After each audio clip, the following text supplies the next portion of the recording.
If you do get driving anxiety and that is something you struggle with and you drive a manual, babes, as an auto driver, let me tell you, I highly recommend it.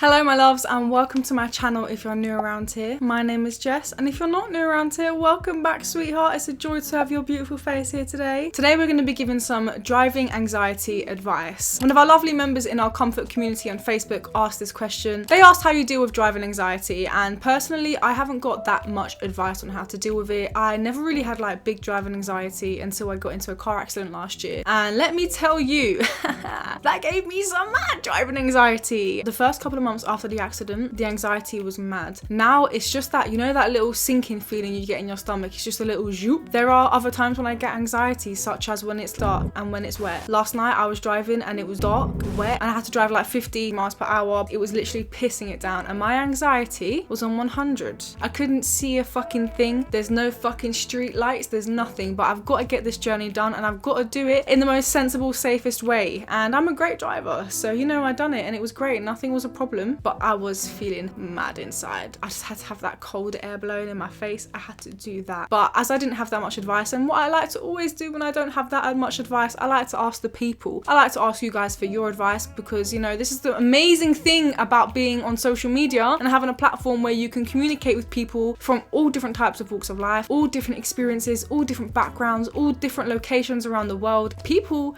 come forth and they come with their advice and things that people say like I've never even thought of or heard of before. Bro, I love connecting with you lot. Honestly, it's the best thing. Like, it's so wonderful and I love this community. I love this platform that we have created together. Like, we have created some great shit and I'm just excited for more great shit to come. So expect loads more videos where I'm getting you lots involved and where we're going to be giving advice from all different walks of life. I asked you guys on Instagram for driving anxiety advice so we could help this person on Facebook, and I never really thought, shit, let me make a video. But when I saw how many people responded to the IG question, I genuinely didn't even know that many people got driving anxiety. Now that's kind of silly of me to say because I know how many people get anxiety, but you know, like, there are so many different types of situations that cause more anxiety and more worry, and I guess like I'm still just me in my own head, and the things that I think of, I guess I don't really think that people think these things as well, but like obviously they do. Every thought that I've thought, someone else has thought it for sure, and vice versa. So that's how, even though I've been doing this for so long now on YouTube and stuff and like connecting with other people and like sharing stories, like, does still surprise me sometimes that I'm not alone in certain things. Although I know obviously I'm not alone in anything, because obviously there's so many people out there that relate to it too, because do you know how many people there are on this fucking planet? You know, you still sometimes just think I must be the only one because you don't hear people talking about it that often, and that's what we do here on this channel. We talk about things that nobody talks about so people know that they're not alone in things that they're thinking. Okay, I was just talking so much now. I'm fucking parched. Driving anxiety can be an absolute fucking bitch. Let's just go and see what the people say, shall we? The first one, which is quite funny. Just ignore the in a rush drivers. They should have left earlier. It's a very good point. They should have left earlier. That is definitely one thing that does make me a bit anxious on the roads. Driving is like, you know, when someone's right up your arse. Now this is called tailgating. This is not allowed. It's dangerous because if for any reason you have to quickly brake, they're right up your arse. They're not going to have enough time or distance. In driving, the stopping distance is a real thing, you know. When people are literally like speeding, they're rushing, like you can tell they're in a hurry if they're flashing you and shit. If they're flashing you and if it's safe for you to do so, indicate left, pull over, let them pass. Wait for the hazard to pass. If you're feeling super anxious and maybe even feel like you're about to have a panic attack, oh my god, I had 3 panic attacks when I was driving. After the first month of me passing my test, my dumb ass thought it would be cool to drive up to Manchester and then to Wales on my own. I'd never been on the motorway before. It was terrifying. I was on the motorway, I was on the M25, and instead of staying on the M25, I was in the left lane and I didn't switch lanes, so I ended up going all the way on the M23. It took me like half an hour out the way. I literally had like at least like 3 panic attacks on that journey. Oh my god, there was one and I literally just felt it and I was like, oh my god, no. It almost felt like I was getting high. I literally just had to deep breathe the whole time. And then I couldn't decide whether I wanted the radio on for comfort or off for focus. I wanted to open the window, but I did, and then it fucking just shook the car. And then I thought the tyres were coming off at some point because the road was so that I thought my wheel was fucking rolling off. Jesus Christ. I took the wrong exit on the M25 and I ended up having to go like 10-20 miles out of the way. Had to do big motorway roundabouts. Do you know how scary? Do you know how terrifying motorway roundabouts are? Oh my goodness, motorway roundabouts? Let's leave those in 2020, okay? Because I'm over them. I ended up having my first panic attack in the car on the motorway roundabout. And there's nothing, fuck all you can do about it at that time. You just literally just have to fucking wind down the windows. If you want to play music, do. If you don't. You literally just have to chill the fuck out. You cannot be putting yourself or anyone else in danger. Anxiety is a fucking bitch, especially when you're driving because you're in this contained fucking box. There's so many people around you moving at high speeds and stuff, but really and truly, you just have to try and center yourself. Work on breathing and just taking small and slow steps to being comfortable. So if you do experience anxiety in your life anyway, maybe there are some things that you know are helpful to you and you just need to try and apply those things, I guess, and like adjust them to being in the car. Anything that is transferable from your daily life, not being in the car, to being in the car. Try to listen to calming music and just remember to drive slow and focus. Calming music always helps me in any situation. I know that obviously there are certain frequencies that actually do tap into your brain, your mind, body and soul and all that jazz. And obviously calming music has some of those, I don't know the technical terms, I don't know the terms, but it has some of those elements, you know? So they might actually tap into your mind and slow it down and bring you back into reality. Staying focused is the best thing you can do. This whole time I'm talking, I'm literally just visualizing myself back on the M25. That is literally what I had to do. Just stay focused, keep your eyes on the road, just be alert. Or drive an automatic and do little drives daily that don't involve roundabouts. You see, roundabouts. Any other roundabout, I'm fine on now. The first 6 months, roundabouts. The anxiety would be mad. I'm much better at roundabouts now. I really don't venture out, so I only do drives that I am familiar with. So this person has said drive an automatic. If you do get driving anxiety and that is something you struggle with and you drive a manual, babes, as an auto driver, let me tell you, I highly recommend it. Honestly, it's one less thing to worry about. This is big stigma, yeah, around people driving automatics, and I'm actually so over it. It's just not that deep. It's just a fucking car. I'm not driving a car because, oh my god, I love the way the car drives. Like, I love, like, I'm so in tune with the mechanics of the car. Like, I love all of it. I don't give a fuck. I'm just trying to get to my destination. And if I want to drive a go-kart, then I'm going to drive a go-kart. When you're already anxious in the car because you're having to operate a vehicle, you've got to keep yourself safe and keep everyone else safe. And then whilst you've got to think about putting the clutch down, changing the gears, you've then got to think about all the fucking potential hazards on the road. So you're thinking about too many things at once. If you're an anxious person, that's a lot to do. So yeah, I said, fuck this, fuck that. I really can't be arsed. So I done auto. I've got to the point now where driving auto, like, I am so confident driving on the roads with hazards. I'm able to spot hazards from a mile off. So now I feel like I'm definitely at the stage where I could definitely go back to manual because, like I've said in this video up here, my dream car is not auto, which is sad, but you know, I will learn manual for my dream car because that dream car will bring me much joy. If your driving anxiety is something that genuinely gets to you and it's like quite debilitating and it's been going on for months and months now or whatever, like, man, sell your fucking car and get an auto. Join the smooth, easy life. It's such an easy life. You drive a go-kart, you don't have to worry about hill starts. Come to the easy side. Life's much funner here.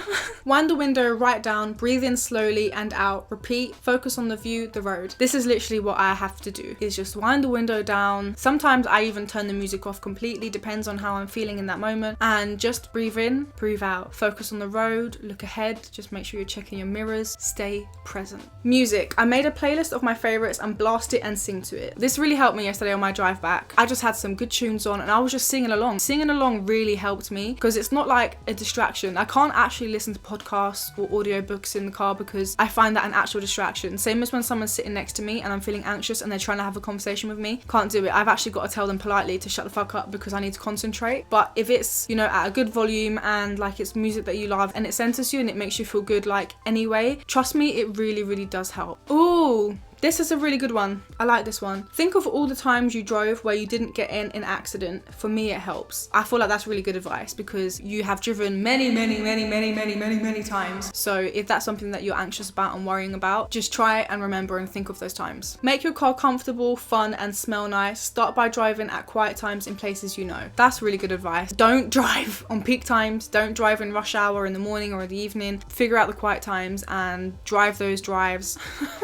so you can get familiar with them. Changing position of your steer wheel can help so you feel more or less boxed in. Safety comfort. Ooh, safety comfort. I like that. Make sure that you've got your seat adjusted correctly, because sometimes we can be too lean back, you know. Normally I have my seat a little bit tilted back and a little bit far away. My arms are, you know, how I was taught, but maybe not properly. But then the other day I twisted up my seat so it was more straight, and I actually felt a lot better. Like, I actually felt more, I guess, more serious, and actually, yeah, less anxious in a way, because I guess when you feel too relaxed in the car, kind of like you're just chilling, you're just lounging. That's not the vibe that you want to go for when you're driving. Yes.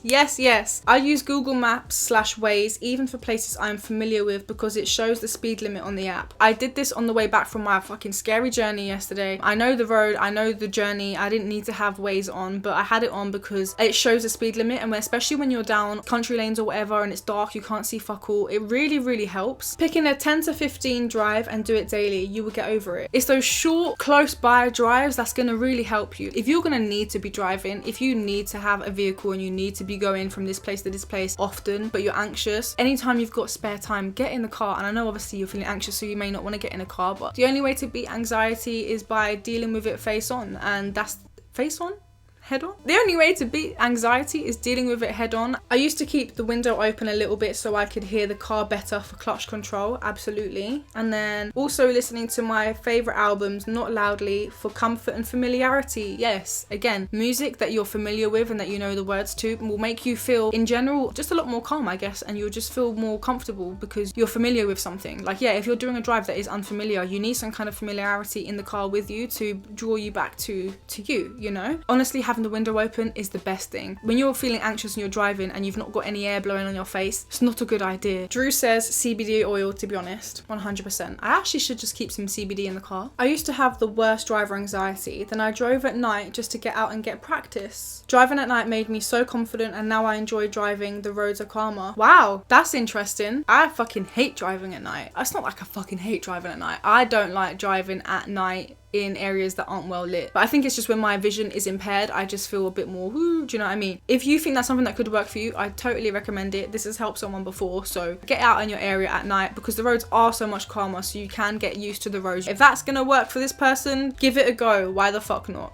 Remember that while you can't control what other people do on the road, you can always control what you do and make yourself feel more comfortable by knowing you're in control. That is literally it. From my experience, the mother, the grandmother, you know, always be careful. I'm always careful, mum. I know, love, but it's not you I'm worried about. It's the other people on the road. And you know, when I first started driving, I thought, oh, baloney. As someone who's been driving for over a year now, I can definitely tell you, it's not me I'm worried about, honey. It's you lots. You lots are wild out here on these streets. People do stupid shit. People make quick, hasty decisions. You just need to relax yourself and just take a few seconds. If you've got to wait at a traffic light for a few minutes, you've got to wait at a traffic light. People really are inconsiderate. People will really beat up your ass. People will really be really close to your cars. Don't trust anyone with their indicating either.